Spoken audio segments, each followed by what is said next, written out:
What's up, everyone? Welcome to Program Your Remote.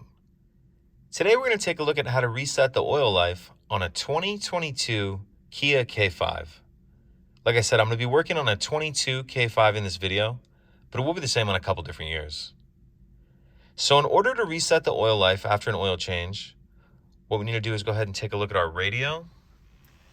And depending on what screen you're starting from, you'll need to click the Setup button if you're not already on that screen.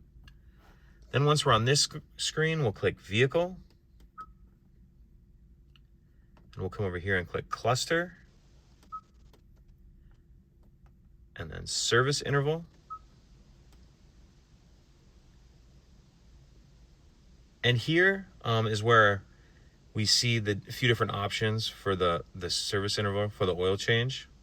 You can set the distance if you want to change it. This one's at 5,000, or you can set it as a duration in days.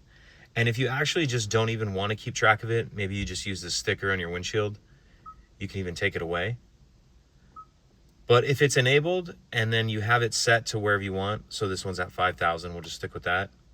Come down here and click Reset.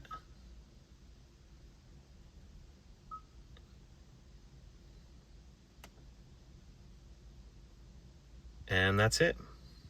Pretty simple. If you have any questions, please let me know. If you could take a second to like and subscribe, it helps us out, and I'd appreciate it. Thank you.